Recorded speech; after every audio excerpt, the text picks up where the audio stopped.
네, 기도하겠습니다. 하나님 아버지, 오늘도 주 앞에 나와 예배할 수 있는 특권을 주심을 감사합니다. 하나님을 아버지라 부를 수 있는 은혜 주심을 감사합니다.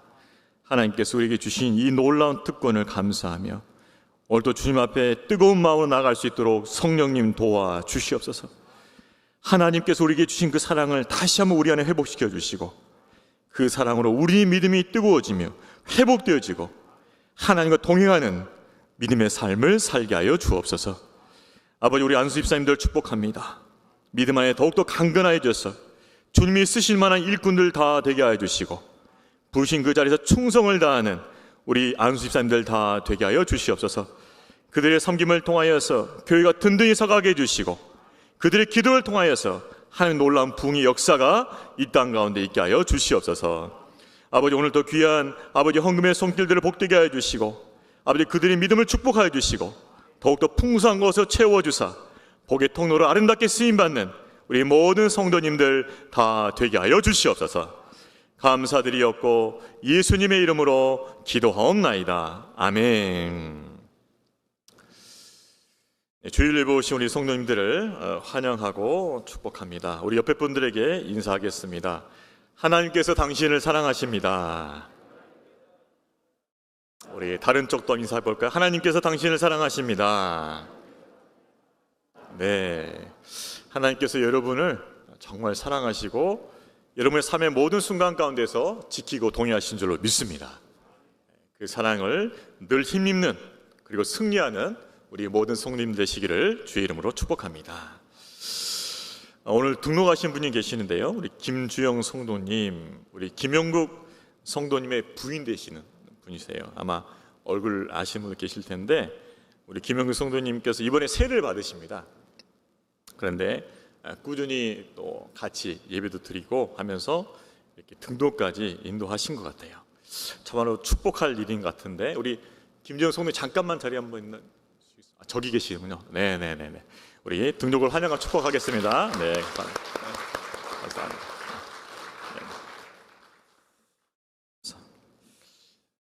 우리 김영구 성도님이 하나님께서 선물을 주신 것 같아요. 네, 감사합니다. 교회 소식 전하도록 하겠습니다. 이번 주 아무튼 고난 주간이죠. 그래서 예수님의 십자가의 고난을 묵상하면서 또 자기 부인의 영성을 회복하고 주님과 동행하는 그런 시간 되시기를 바랍니다. 교회 정원 단장을 위해서 꽃과 씨앗을 받고 있습니다. 관리부에 기증 부탁드리겠습니다. 봉사부의 신임 부장을 임명하도록 하겠습니다. 부재 중에 있어서 또 새롭게 섬길 분이 필요했습니다. 그래서 우리 김추미 권사님께서 새롭게 신임 봉사부 부장으로 임명되었음을 알려드리겠습니다. 잘 섬길 수 있도록 또 이렇게 함께 해주시고 기도 부탁드리겠습니다. 북카페 봉사자 모집하고 있습니다. 이제 좀 카페도 우리가 이제 준비를 해야 되는데 그래서 섬기고 싶은 분들, 마음에 또 소원을 주신 분들은 신청해서 섬겨주시기를 부탁드립니다. 예배 후에 1, 4분기 재직회가 있습니다. 예배 마치고 바로 있습니다. 이렇게 자리에서 재직회가 시작된 것을 알고 함께 해주시기를 부탁드리겠습니다. 또 재직회 후에 당의가 있습니다. 다음 주일은 부활절 세례가 있죠. 학습입교 세례자들이 있습니다. 그래서 아시는 분들은 또 축복해 주시고 또 함께 기뻐하는 시간이 되었으면 좋겠습니다. 세례식 후에는 성찬식이 있습니다. 기도로 잘 준비해 주시기를 부탁드립니다. 다음 주일 오후 3시에 부활절 연합예배가 있습니다. 저희 교회에 다른 여러 교회들이 오셔서 함께 또 예배하고 또 부활절을 기리는 예배를 가질 것입니다. 그래서 우리 성도들도 함께 해주시고 또 연합예배가 은혜 가운데 드릴 수 있도록 기도해 주시기를 부탁드리겠습니다. 유교전도의 모임이 4월 11일 날 12시에 있고요. 또 5 여전도 모임도 18일 날 10시에 있습니다. 아시다시피 4월 마지막 주에 직분자 선거가 있습니다. 기도로 잘 준비해 주시고 새로운 일꾼들이 세워져서 하나님께서 부어주시는 축복이 될 수 있도록 그렇게 기도하시길 바랍니다. 하나님께서 예비하신 새로운 일꾼들을 세워주시고 그분들이 우리 교회 축복이 될 수 있도록 그렇게 기도로 잘 준비해 주시기를 부탁드리겠습니다. 자, 하나님 말씀 보도록 하겠습니다. 하나님 말씀은 요한복음 15장 1절에서 8절까지 말씀입니다. 요한복음 15장 1절에서 8절까지 말씀, 우리 한 목소리로 같이 읽어보도록 하겠습니다. 나는 참 포도나무요 내 아버지는 농부라. 물은 내게 붙어 있어 열매를 맺지 않는 가지는 아버지께서 그것을 제거해 버리시고 물은 열매를 맺는 가지는 더 열매를 맺게 하시려 하여 그것을 깨끗하게 하시느니라. 너희는 내가 일러준 말로 이미 깨끗하여졌으니 내 안에 거하라. 나도 너희 안에 거하리라. 가지가 포도나무에 붙어 있지 아니하면 스스로 열매를 맺을 수 없음 같이 너희도 내 안에 있지 아니하면 그러하리라. 나는 포도나무요 너희는 가지라. 그가 내 안에 내가 그 안에 거하면 사람이 열매를 많이 맺나니 나를 떠나서는 너희가 아무것도 할 수 없음이라. 사람이 내 안에 거하지 아니하면 가지처럼 밖에 버려져 마르나니 사람들이 그것을 모아다가 불에 던져 사르느니라. 너희가 내 안에 거하고 내 말이 너희 안에 거하면 무엇이든지 원하는 대로 구하라. 그리하면 이루리라. 너희가 열매를 많이 맺으면 내 아버지께 영광을 받으실 것이요 너희는 내 제자가 되리라. 아멘. 오늘은 종려주일입니다. 종려주일은 예수님께서 십자가 대속을 위해서 예루살렘에 입성하신 그 사건을 기념하는 것이죠. 여러분이 잘 아시다시피 예수님께서는 예언대로 나귀 새끼를 타고 예루살렘에 입성하셨습니다. 그때 이스라엘 백성들은, 유대인들은 예수님을 환호했죠. 호산나 호산나 주의 이름으로 오시는 이여. 예수님이 자신들이 기다리던 메시아로 생각하고 그를 메시아라고 그렇게 환호하며 찬양을 하였던 것입니다. 자, 그렇지만은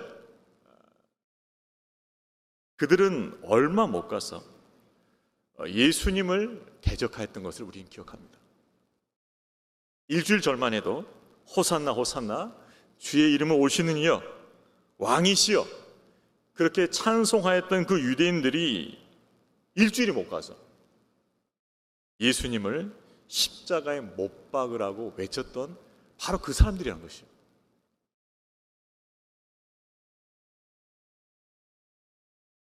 예수님을 십자가에 못 박으라고 외쳤고 결국 예수님을 십자가에 못 박았습니다.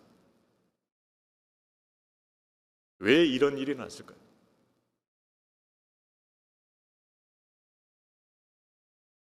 오늘은 종려주를 맞이해서 예수님이 이 땅에 오신 목적에 우리가 좀 더 집중해 보고자 합니다. 그것은 예수님이 이 땅에 오신 목적을, 즉 예루살렘에 입성하시는 목적을 유대인들이 잘 몰랐다는 것이죠. 자신들의 기대와 소망만을 가지고 예수님을 바라보았을 뿐이라는 것이죠. 그래서 예수님이 이 땅에 오신 목적, 예수님이 예루살렘에 입성하신 목적을 그들은 이해하지 못했습니다. 그들이 예수님을 바라보았을 때 그들은 예수님은 로마의 압제로부터 우리를 구원할 자, 구원자, 메시아로 보았어요. 그런데 며칠이 못 가서 예수님께서 유대 종교 지도자들에게 핍박을 받고 로마 군대에 조롱받고 이런 연약한 모습을 보이자마자 자신들이 생각했던 그 메시아상에 미치지 못한다고 해서 예수님께 분노하고 조롱하고 저주하였던 것이죠. 자, 그런데 이렇게 안타깝고 놀라운 이 사건들, 이 유대인들의 모습이 지금 예수를 믿고 신앙생활하는 우리에게도 재현이 된다는 것입니다. 그것이 무슨 말인가? 당시 유대인들은 예루살렘에서 예수님이 입성하실 때 자신들의 목적의 관점에서 예수님을 바라봤어요. 우리를 로마의 압제로부터 구원할 자, 해방자, 다윗과 같은 강한 왕,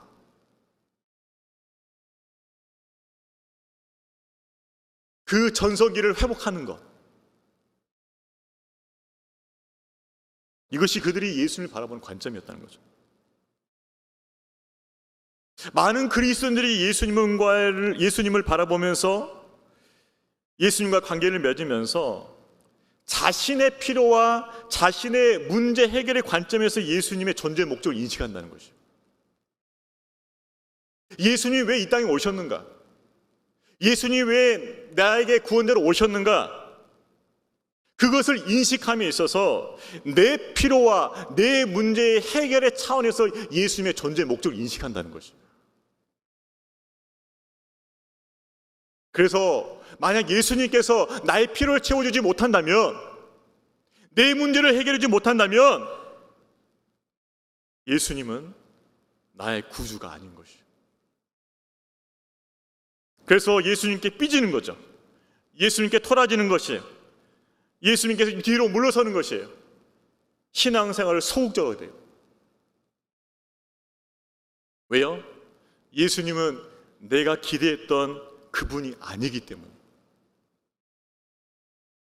예수님이라면 나의 필요를 충분히 채워주셔야 되고, 예수님이라면 나의 지금 닥친 문제를 해결해 주셔야 돼요. 우리는 예수님을 그렇게 바라보고 있어요. 그러나 예수님께서 그렇게 해주시지 않는다면,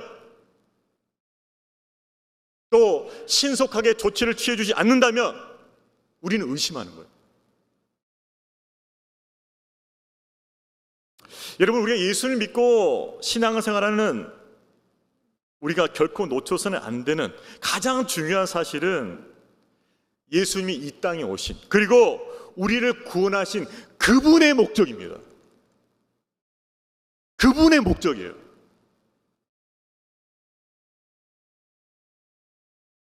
이것을 놓친다면 우리 신앙생활의 방향성은 이미 틀어졌어요. 주님과의 올바른 관계를 맺을 수가 없어요. 그리고 우리가 수고하는 모든 수고와 노력들이 헛되게 돌아갈 수 있어요.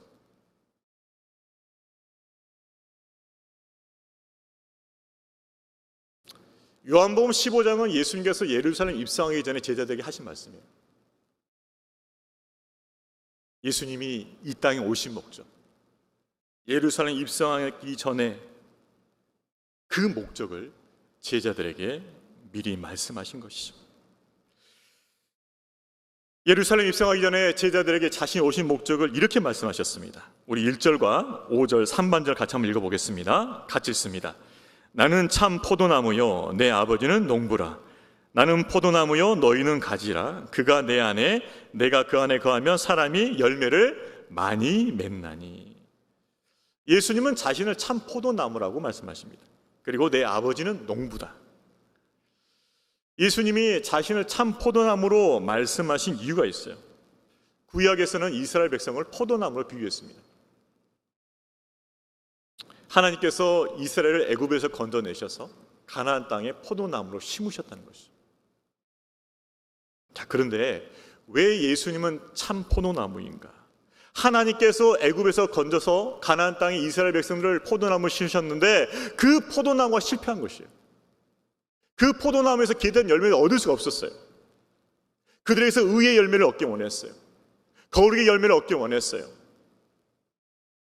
그렇지만 그들은 다른 열매를 맺었어요. 우상 숭배의 열매를 맺었어요. 불순종의 열매를 맺었어요. 외식의 열매를 맺었어요. 형식주의의 열매를 맺었어요.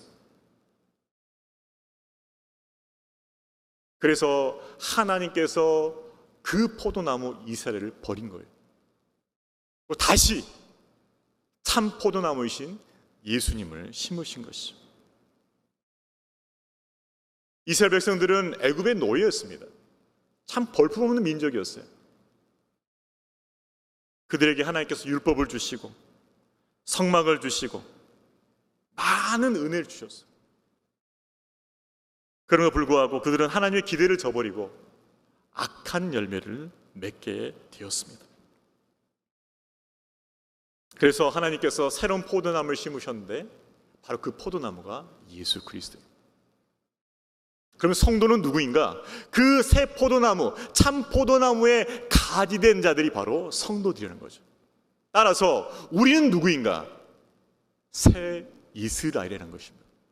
여러분, 이것을 항상 잊지 마세요. 여러분, 저와 여러분은 새 이스라엘인 것을 믿으시길 바랍니다. 참 포도나무이신 예수 그리스도께 접붙임받은 그의 가지가 된 새 이스라엘이 우리의 정체성인 줄로 믿습니다. 우리는 새 이스라엘이에요. 우리 옆에 분에게 격려합시다. 당신이 새 이스라엘입니다. 네. 여러분, 우리가 새 이스라엘이에요. 그래서 가지인 성도들은 예수님에게 연합되어서, 예수님과 함께 연합되어서 생명의 열매를 맺게 되는 것이죠. 그렇습니다. 예수님께서 이 땅에 오신 이유는 무엇인가? 그가 참 포도나무 되고 가지된 성도들과 연합하여서 그 가지된 성도들을 통해서 무엇을 맺기 위해서? 열매를 맺기 위해서. 그것이 예수님이 이 땅에 오신 목적이에요. 우리는 항상 내 필요에 집중되어 있어요.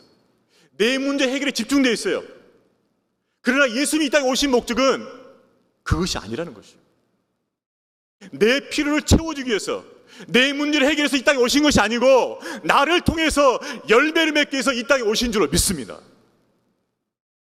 우리는 그 관점을 항상 우선순위에 놓을 수 있어야 돼요.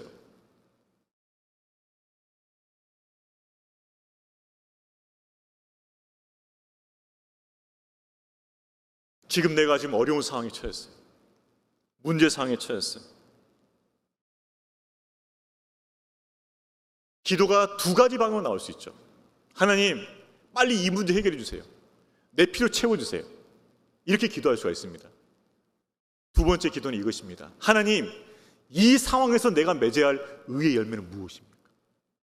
주님이 원하시는 믿음의 순종은 무엇입니까? 그렇게 기도할 수도 있어요.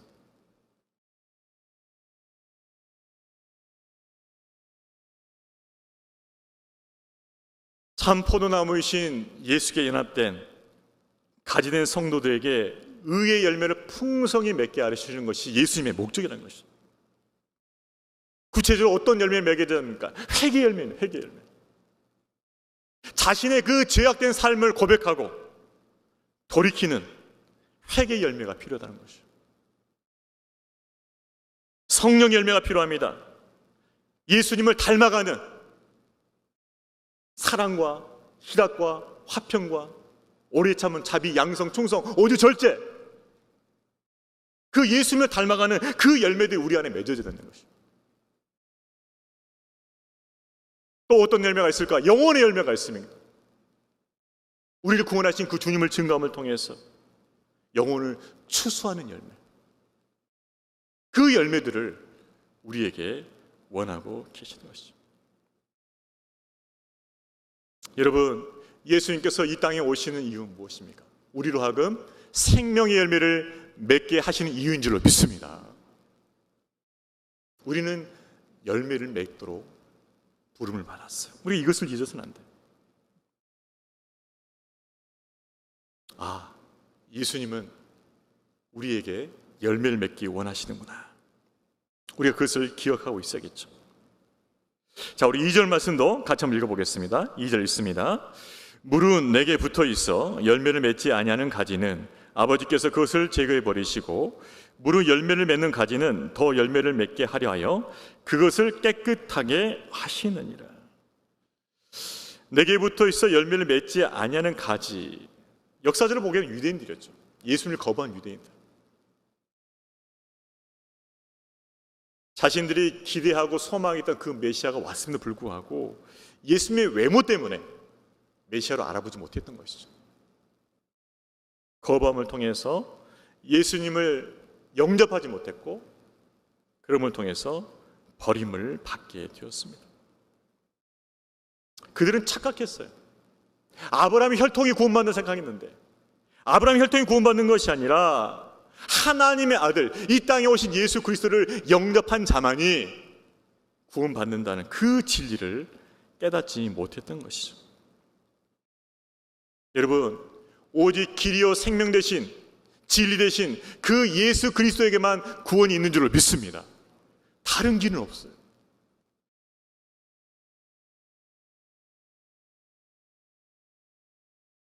예수 그리스도 참 포도나무의 그의 가지가 된 자들만 생명의 구원을 얻게 되는 것입니다. 자, 그런데 예수님께서 이 말씀을 덧붙이셔요. 열매를 맺는데 더 맺게 하는 것이 하나님의 뜻이라는 거예요. 열매를 맺는데 더 맺게 하는 것, 더 풍성히 맺게 하는 것이 하나님의 뜻이라는 거죠. 자, 그러기 위해서 어떻게 합니까? 가지를 깨끗하게 한다. 이 말은 무슨 말이에요? 튼실한 가지를 더 키우기 위해서 쓸모없는 잔가지를 제거한다는 뜻이에요. 잔가지를 친다는 뜻이에요. 여러분, 포도원지기는요, 어떤 가지에게 관심이 있을까요? 열매를 잘 맺을 것 같은, 풍성한 열매 맺을 것 같은 그 가지에 관심이 많아요. 그래서 어떻게 합니까? 그 주변의 잔가지를 쳐내요. 풍성한 열매를 만들기 위해서. 마찬가지죠. 하나님께서는 열매를 맺는 신실한 성도들을 위해서 어떻게 하십니까? 그 신실한 성도들에게 있는 잔가지를 치신다는 거예요.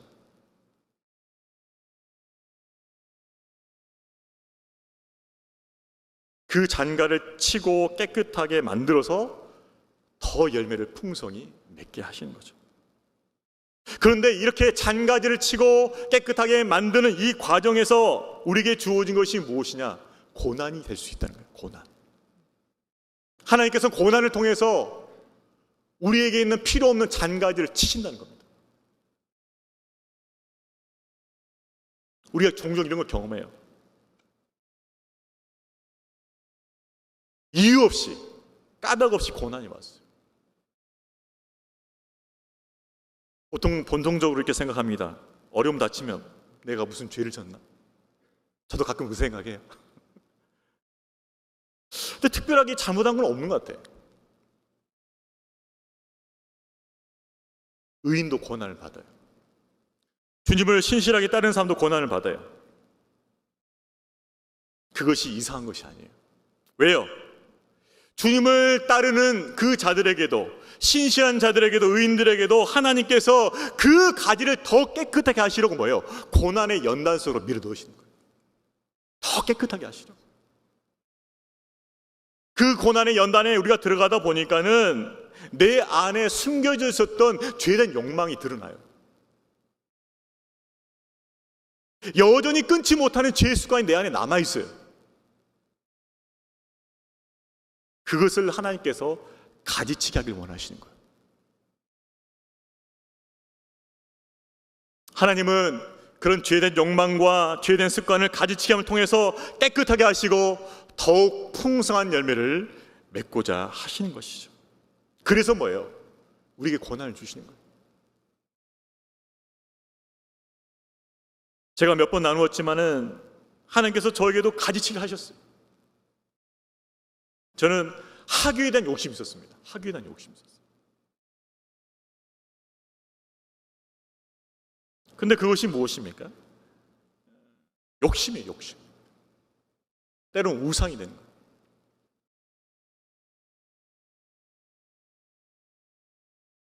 그래서 하나님께서 학위에 대한 욕심을 이렇게 쳐내셨어요.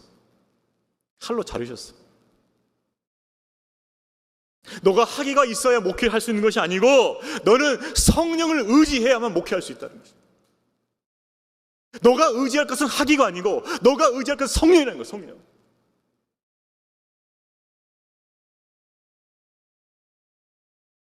우리는 자꾸 잘못된 것을 붙들고 의지하려고 그래요. 결코 우리에게 유익이 되지 못할 것, 우리에게 선한 것을 주지 못할 그것을 붙들면서 아둥바둥하면서 마치 그것이 없으면 내 삶이 잘못될 것처럼 착각한다는 것이에요.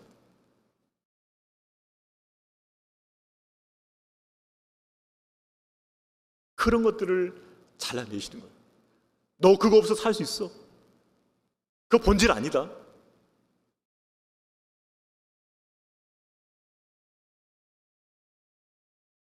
우리에게 때로는 시련을 주셔요. 상실을 주셔요. 손해를 겪게 하십니다. 징계를 허락하셔요. 그 이유는 무엇일까요? 더 내실 있고 꽉 찬 열매를 맺는 가지로 만드시려고. 어떤 열매 맺는다고요? 더 내실 있고 꽉 찬 열매를 맺는 가지를 만들기 위해서 우리를 고난의 연단 가운데 인도하신 줄로 믿습니다. 지금은 연단이에요. 그러나 주님은 한 수 앞을 내다보고 계시죠. 내실 있는 꽉 찬 열매, 그 열매를 바라보시면서 우리에게 고난의 연단을 허락하시는 것이죠. 하나님께서 우리에게 허락하신 그 고난과 연단을 통해서 우리에게서 제거돼야 할 그 가지들이 제거될 수 있기를 주의 이름으로 축원합니다. 아마 코로나가 그런 과정이 아닐까 싶어요. 우리 안에 그 죄된 욕망들, 죄된 습관들, 잘못 쌓아왔던 것들, 그런 것들을 정리하는 시간.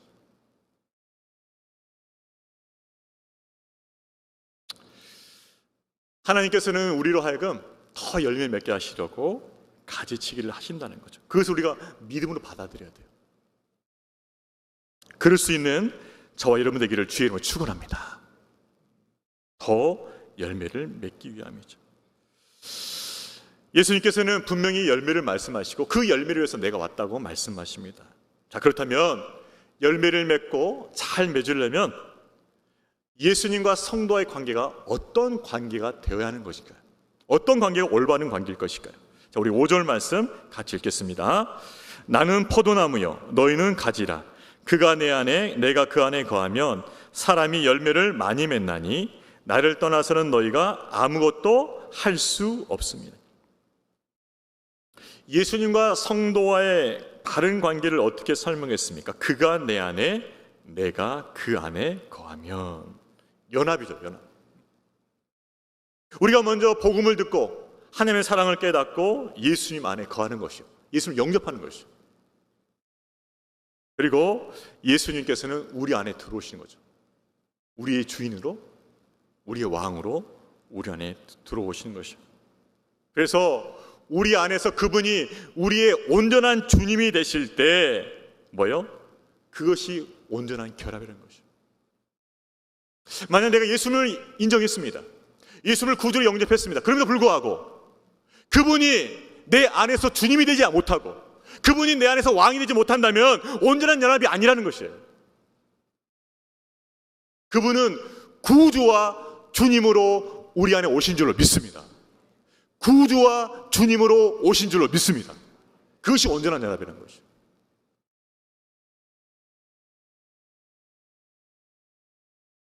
그렇게 우리가 예수를 영접하고 그분이 내 안에 구주와 주님으로 오시고 나를 다스릴 때 그것이 온전한 연합을 이룬 것이죠. 그때 뭐가 생겨요? 열매가 생겨요. 여러분, 지금 여러분 앞에 원수처럼 미운 사람이 있습니까? 그런데 주님이 뭐라고 말씀하셨어요? 원수를 사랑하고 핍박하는 일을 해서 기도하라고 말씀하셨어요. 자, 이 말씀을 여러분의 힘으로 실천할 수 있을까요? 애를 써보겠죠. 그러나 우리는 이것이 쉽지 않다는 걸 깨달아요. 왜요? 내 마음이 허락하지 않아. 머리로서는 용서해야 된다고 알고 있어. 근데 내 마음이 허락하지 않아요, 그걸. 사람임으로써 원수를 용서한다는 것은 정말 힘들어요. 그렇다면 예수님은 왜 우리에게 원수를 사랑하는 이 말씀을 주셨을까? 이것은 너희 힘으로 안 된다는 거 말씀하신 거. 너희 힘으로 안 된다는 거예요, 이거. 네가 아무리 도덕 군자가 되어도 이건 안 된다는 거예요. 그러면 어떻게 해야 돼요? 우리가 예수님 안에 거하고 그분이 우리의 주님으로 우리 안에 거할 때 주님께서 주님의 사랑을 부어주실 때, 그 사랑을 우리에게 부어주실 때 우리가 그 원수를 용서하게 될 줄로 믿습니다. 우리 사랑은 절대 안 돼요. 그분이 내 안에 주님으로 거하셔서 그분의 사랑을 부어주셔야 돼요. 십자가에서 나를 용서하신 그 사랑을 부어주셔야 돼요. 나를 용서하신 그 사랑이 내 안에 부어질 때 그 사랑으로 원수를 용서하게 될 줄로 믿습니다.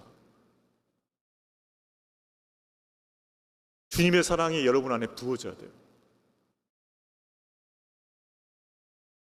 그러면은 그 사람을 용서할 수 있게 될 것이죠. 전에 제자반 했을 때 경험했던 것이, 한 훈련생이 훈련 중에 나누면서 도저히 이 사람은 용서가 안 돼요. 나눈 적이 있어요. 도저히 이 사람은 용서가 안 돼. 그 사람만 생각하면은 억장이 무너지는 거예요.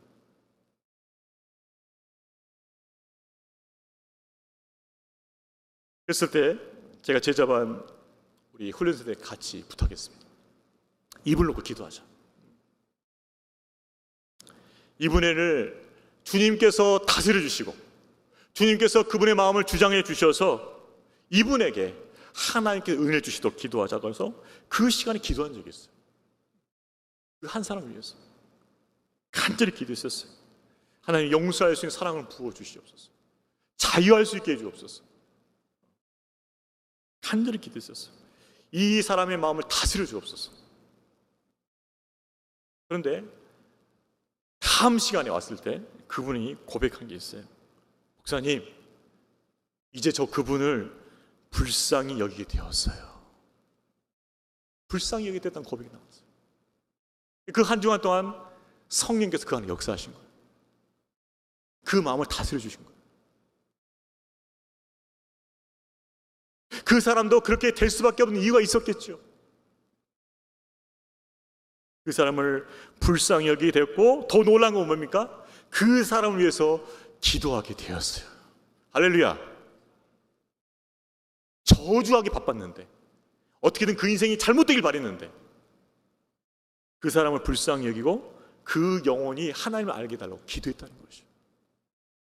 이거 누가 한 것이에요? 그분이 하신 거예요? 그분 안에 계신 성령께서, 예수께서 하신 줄로 믿습니다. 그분이 왕 되셔 하신 일인 줄로 믿습니다.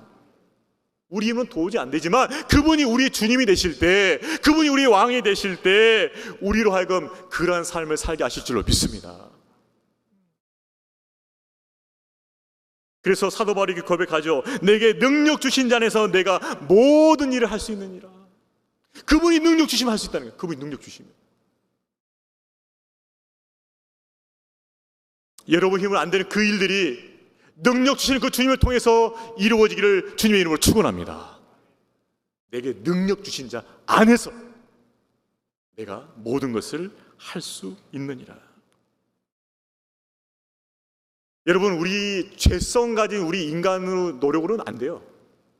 열매 맺을 수가 없습니다.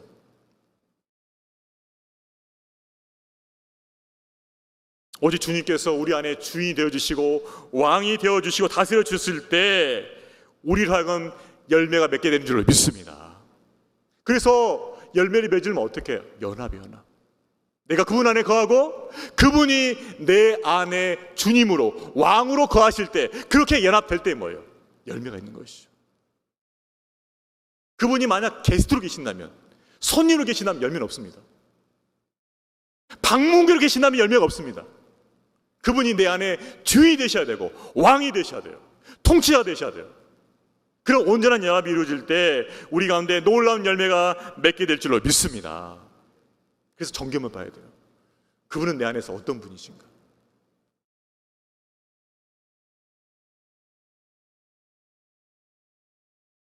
예수님 없이 그분을 제쳐두고 무언가를 하려는 시도들은 선한 열매를 맺을 수가 없어요. 예수께서 우리 중심에 계시고 우리의 주님이 되어주실 때 승리하는 신앙생활을 하게 되어지고 하나님이 기뻐하시는 의의 열매, 생명의 열매를 맺게 되는 줄로 믿습니다. 어디에 핵심이 있습니까? 주님과의 연합이에요. 연합. 나는 그분 안에 거하고 그분은 나의 주님과 왕으로 거하시는 거예요. 거기에서 열매가 나오기 시작해요. 우리 옆에 분들에게 격려하겠습니다. 주님과 온전히 연합하시길 바랍니다. 주님이 여러분의 주인 되시길 원합니다. 네, 주인 되셔야 돼요. 게스트가 되면 절대 안 돼요. 게스트 되면 열매 없습니다. 방문자면 열매 없어요. 그분은 여러분의 주님이 되셔야 되고 여러분의 왕이 되셔야 돼요. 그러면 열매가 있어요. 그렇게 될 줄로 믿습니다.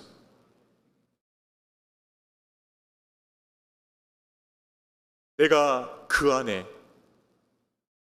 거하고 그분이 내 안에 거하실 때, 반대로 그리스도 안에 거하지 않는 결과는 무엇일까요? 6절 말씀도 같이 읽겠습니다. 사람이 내 안에 거하지 아니하면 가지처럼 밖에 버려져 마르나니 사람들이 그것을 모아다가 불에 던져 사르느니라. 어떻게 됩니까? 잘라진 가지처럼 밖에 버려지고 불태워지는 거죠. 그리스도 없이 살았던 이 땅의 모든 사람들과 그들이 행한 모든 것들은 마지막 심판의 때 다 불태워질 것이죠. 솔로몬이 말했던 것처럼 헛되고 헛된 일이 될 것입니다. 성도 여러분, 그렇기 때문에 주님의 말씀 앞에 우리는 두려운 마음으로 지난 삶을 돌아봐야 돼요. 내가 이룬 것이, 내가 한 것이, 내가 섬긴다 했던 그 모든 것이 주님 안에 있었던 것인가?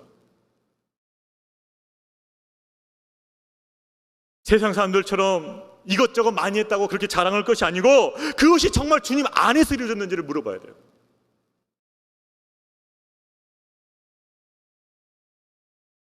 그리스도 밖에서 얻은 쭉정이 같은 것들을 자랑하지 마시기 바랍니다.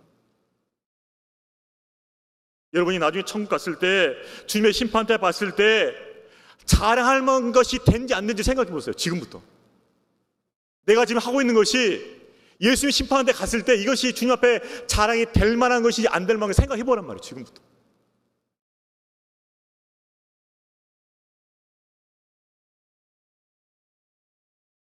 그럼 구분이 될 거예요. 오직 예수 그리스도 안에서 의의 열매, 생명의 열매를 맺어서 하늘의 별과 같이 빛나는 지혜로운 성도들 되시기를 주의 이름으로 축원합니다. 우린 지금부터 생각해야 돼요. 내가 지금 하고 있는 거 예수님 심판 때 가면 이거 칭찬받을 건지 아니면 꾸중받을 건지 생각해야 돼요.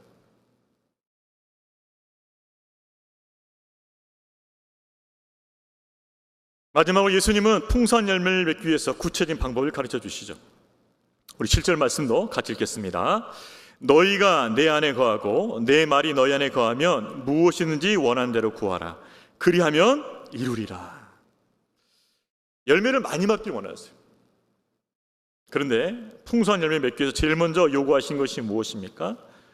하나님의 말씀, 예수님의 말씀이 우리 안에 거하는 것이죠. 즉 말씀에 기초한 삶을 살기 원하셔요. 말씀이 다스리는 삶을 살기 원하십니다. 말씀과 동의하는 삶을 살기 원하셔요. 우리가 날마다 하나님의 말씀을 묵상하고 그 말씀에 순종하면은 하나님의 나라가 우리 안에 이루어져요. 하나님 통치가 이루어져요. 그러면은 결과적으로 어떤 일이 벌어지는가? 하나님 말씀과 동행하고 하나님 말씀이 우리를 다스리기 시작하면은 하나님 뜻대로 구하게 돼 있어요. 왜? 말씀이 내 안에 살아있으니까. 말씀이 나를 통치하니까는 내가 구하는 것이 말씀대로 구하게 돼 있어요. 하나님 뜻대로 구하게 돼 있어요. 그래서 예수님께서 뭐라 말씀하십니까? 무엇인지 원하는 대로 구하라. 그리하면 이루리라고 약속하신 것이죠. 하나님 말씀이 너희를 다스리기 시작하고 하나님 통치가 이루어지고 하나님 뜻대로 너희가 살기 시작하면 너희들이 구하는 그 모든 것들이 하나님 뜻에 합한 것이 된다는 것이죠. 그렇다면 구하는 모든 것마다 이룰 것이라고 말씀하신 거죠. 우리는 여기서 두 가지를 분명할 수 있어야 돼요. 첫 번째는 무엇인가? 그것은 말씀이 우리 안에 거해야 된다는 것이죠. 여러분, 기도만 하는 거 위험합니다. 위험해요. 방향성 잃어버려요. 반드시 기도는 말씀 뒤에 가야 돼요. 말씀이 방향을 잡아줘야 돼요. 말씀이 방향을 잡아주지 않으면 기도는 엉뚱한 데 가게 돼 있어요. 주님께서 말씀하지 않습니까? 말씀이 너희 안에 거하고, 이게 우선순위잖아요. 그 말씀의 다스림을 받고 그 말씀과 동행하고, 이것이 우선순위라는 것이죠. 그럴 때 너희가 구하는 그것들이 하나님 뜻에 합한 것이 되어서 무엇을 구하든지 응답받는다는 것이죠. 말씀이 우리 안에 있어야 할 뿐만 아니라 그 말씀이 우리에게 다스림을 주면서, 우리에게 그 말씀을 다스림을 받으면서 뭐예요? 기도하는 것도 게을리하면 안 되는 것이에요. 자, 또 한편으로 얘기했습니다. 말씀만 보면 안 돼요. 기도만 하면 안 되는 것처럼 말씀만 봐서는 안 된다는 것이에요. 말씀을 보고 하나님의 뜻이 깨달아졌으면 그 깨달은 뜻을 가지고 성령 안에서 기도하시기를 주의 이름으로 축원합니다. 말씀과 기도가 같이 가야 돼, 같이 가야 돼. 말씀을 통해서 다스림을 먼저 받고, 그리고 뭐예요? 하나님 뜻 안에서 기도하는 것이죠. 그럴 때 풍성한 열매를 맺게 된다고 약속하시는 것이죠. 때로는 우리가 기도하지 않아도 하나님께 주실 때가 있어요. 은혜죠. 그러나 하나님께서 우리가 원하시는 모습은 무엇입니까? 말씀의 다스림을 꾸준히 받으면서 항상 깨어 기도하는 것이죠. 이것이 하나님께서 우리에게 원하시는 신앙생활인 줄로 믿습니다. 말씀의 다스림을 꾸준히 받으면서 항상 깨어서 기도하는 것이죠. 그럴 때 그 기도 응답을 풍성히 하심으로 우리에게 풍성한 열매를 주시는 줄로 믿습니다. 결국 예수님께서 풍성한 열매를 맺는 방법을 주신 것은 무엇이냐? 말씀의 다스림을 받으면서 기도할 때 풍성한 기도 응답을 주시겠다는 거예요. 응답을. 그리고 그 풍성한 기도 응답을 통해서 우리에게 뭘 주신다? 풍성한 열매를 주시겠다는 거죠. 이 진리를 믿을 수 있기를 주의 이름으로 축원합니다. 그렇구나. 여러분, 말씀만 보면 안 돼요. 기도만 하면 안 돼요. 말씀을 통해서 하나님의 뜻을 깨닫고 그 뜻을 붙잡고 기도할 때 여러분 가운데 풍성한 기도의 응답이 이루어지고 풍성한 열매가 맺어지기를 주의 이름으로 축원합니다. 이것이 예수님께서 우리에게 풍성한 열매 맺는 방법을 가르쳐 주신 것이에요.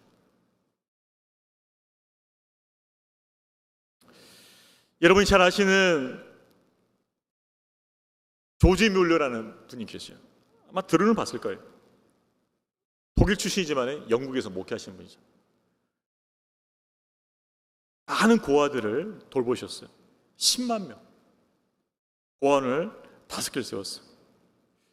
근데 이분이 이렇게 놀랍게 사역했던 그 비결을 보면 너무나 단순해요. 오직 기도와 믿음밖에 없어요. 이분은 절대 한 번도 후원을 요청한 적이 없습니다. 한 번도 후원을 요청한 적이 없어요. 이분은 오로지 기도, 오로지 믿음이에요. 다음날 먹을 게 없어. 고아들은 먹을 게 없어. 기도하면 그 다음날 아침에 고아원에 차가 들어와요. 빵이 들어와요. 유통기한 하루 지난 빵이 들어와요. 이 빵집 주인이 고민하다가 이걸 어떻게 처분해야 되나 싶었더니 고아원이 생각난 거야. 하루 지났으니 괜찮겠지 하면서 그 모든 빵을 다 고아원에 가져오는 거예요. 이런 식으로 고아원을 운영한 거예요.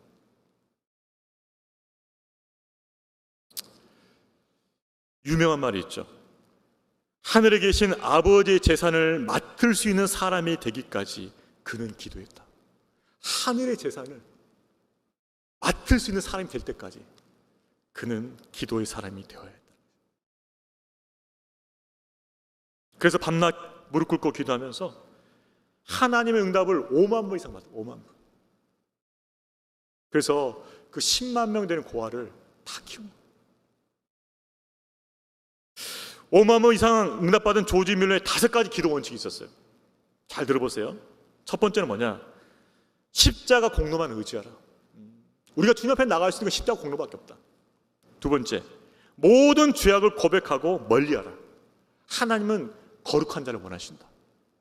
세 번째, 약속의 말씀을 확증으로 믿으라. 약속의 말씀이란 그 말씀을 확실히 믿어야 된다는 거예요. 그 말씀 붙들고 기도해야 된다는 것이에요. 말씀을 의심하지 말라. 네 번째, 하나님 뜻에 일치되게 기도하라. 아까 제가 말씀드린 연결되는 거죠. 말씀으로 다스림을 받으면 하나님 뜻대로 구하게 되어 있는데 그 기도마다 다 응답받는다는 것이죠. 하나님 뜻에 일치되게 기도하라. 마지막 5번째가 우리에게 교훈을 줘요. 끈기 있게 간구하면서 기다리라. 조지 뮬러도 항상 단번에 응답되는 것이 아니었어요. 오랜 시간 걸쳐서 응답되는 것도 있었어요. 끈기 있게 간구하면서 기다리라. 이것이 조지 뮬러의 5가지 기도 원칙이었죠. 여러분, 우리가 말씀을 따라서 그의 뜻대로 기도하면 반드시 응답하신다는 그 믿음을 가지고 간절하게 끈기 있게 기도하는 성도들 되시기를 주의 이름으로 축원합니다.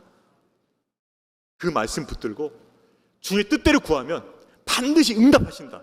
그 믿음 가지고 끈기 있게 기도하시기를 주의 이름으로 축원합니다. 그런 기도를 통해서 풍성한 열매를 맺게 되는 것이죠. 그렇게 성도들이, 제자들이 풍성한 열매를 맺게 될 때 일어난 일은 무엇입니까? 자, 마지막 8절 말씀 같이 읽습니다. 너희가 열매를 많이 맺으면 내 아버지께서 영광을 받으실 것이요 너희는 내 제자가 되리라. 농부가 언제 영광을 얻을까요? 가을에 추수 때. 많이 풍성하게 추수를 거두면 영광 받겠죠. 하나님도 마찬가지란 거예요. 심었던 참 포도나무 예수 그리스도, 그분에 붙었던 그 가진 성도들에게서 풍성한 열매 맺으면 하나님께서 영광을 받으신다는 것입니다. 여러분, 우리가 어떻게 하나님을 기쁘시게 할 수 있을까요? 우리가 열매를 많이 맺게 될 때 하나님을 기쁘시게 할 수 있어요. 우리 하나님께 기쁨을 안겨다 드릴 수 있어요. 하나님 그걸 원하셔요. 또 한 가지는 예수의 제자됨을 입증하게 된다는 거죠. 이건 참 무서운 말이에요. 반대로 생각하면 열매가 없으면 우리의 제자됨을 의심해야 한다는 뜻이에요. 제자가 아니라 팬이라는 것이죠.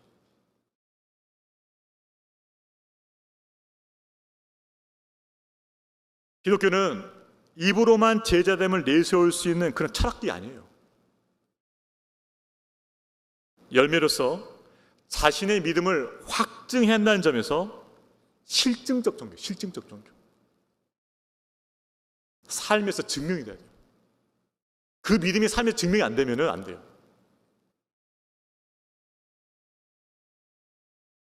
그래서 참 믿음은 열매로 입증이 되는 것이죠.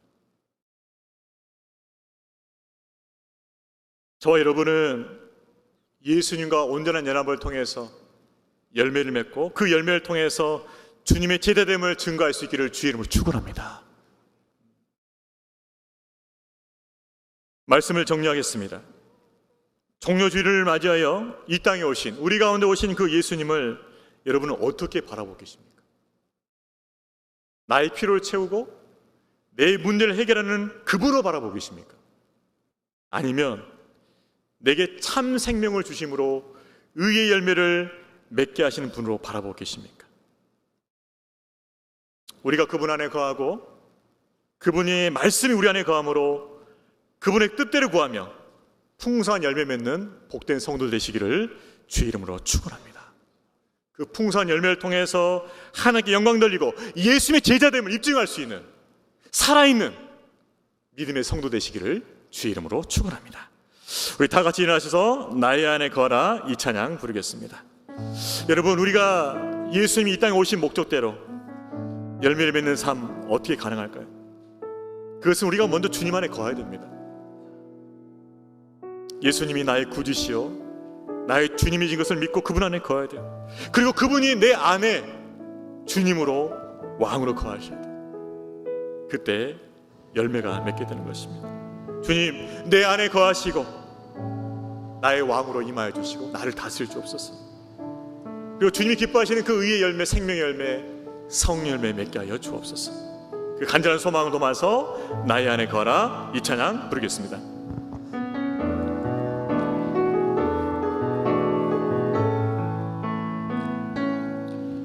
나의 안에 거하라 나는 내 하나님이 모든 환난 가운데 너를 지키는 자라. 두려워하지 말라 내가 널 도와주리니 놀라지 말라 내 손잡 나의 안에 거하라 나의 안에 거하라 나는 내 하나님이니 모든 환난 가운데 너를 지키는 자라. 두려워하지 말라 내가 널 도와주리니 놀라지 말라 내 손 잡아주리라. 내가 너를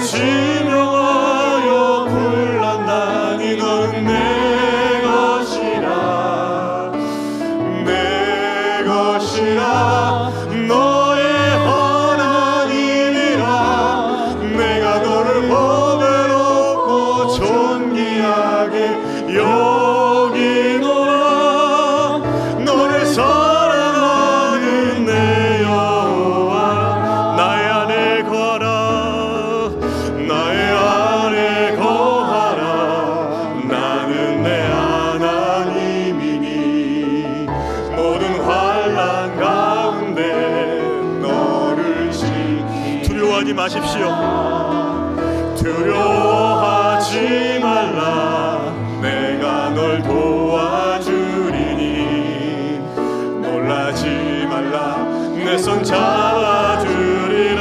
내가 너를 지명하여, 내가 너를 지명하여 불렀나니. 너는 내 것이라, 내 것이라.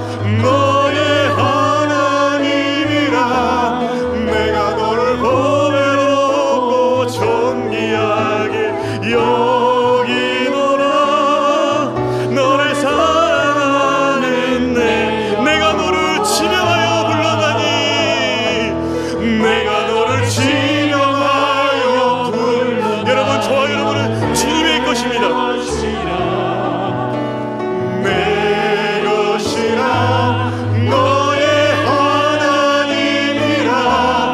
내가 너를 보배롭고 존귀하게 여기노라.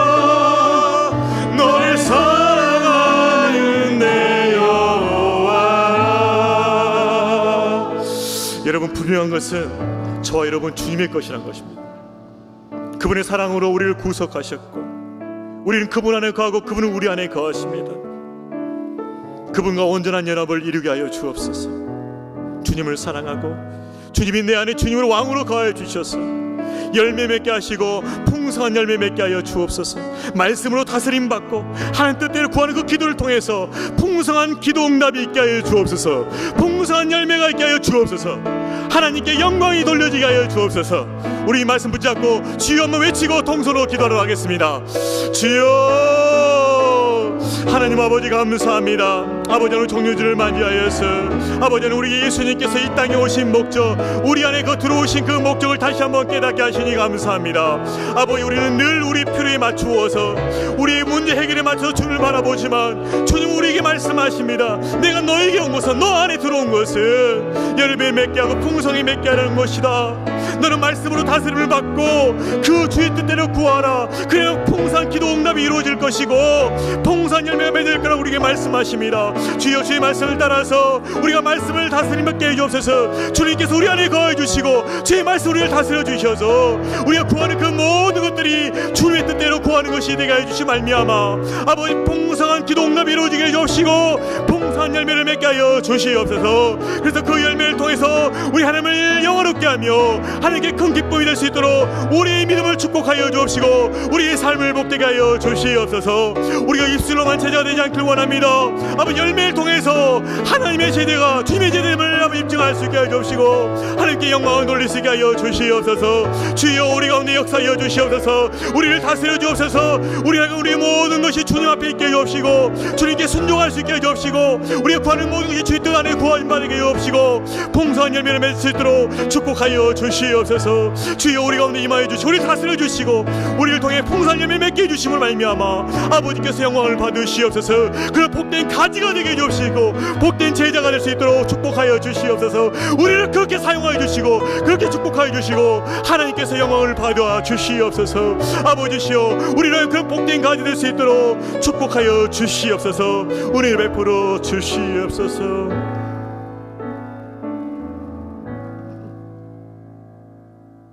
나는 포도나무요 너희는 가지라. 그가 내 안에 내가 그 안에 거하면 사람이 열매를 많이 맺나니 나를 떠나서는 너희가 아무것도 할 수 없음이라.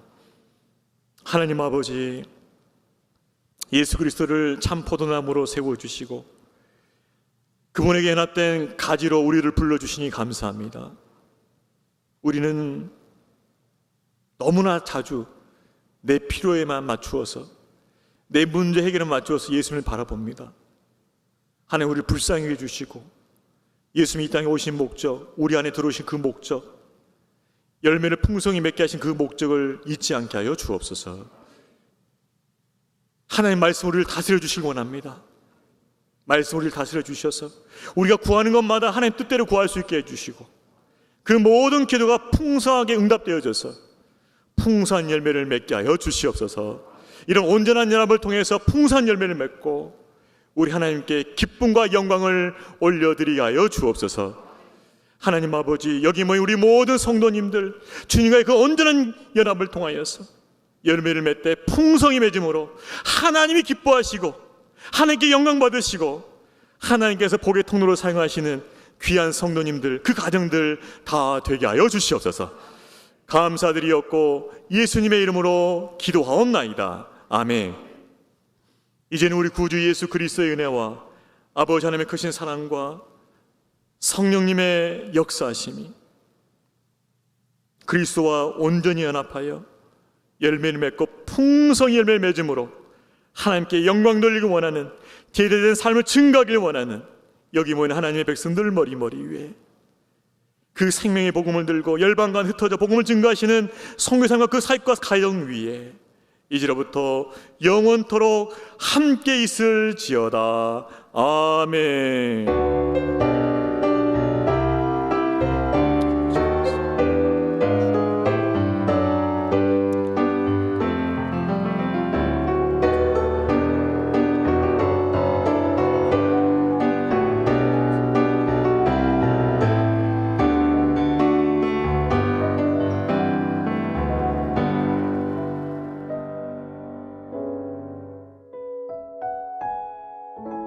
예배는 마쳤고요. 곧 이어서 우리 재직회를 갖도록 하겠습니다.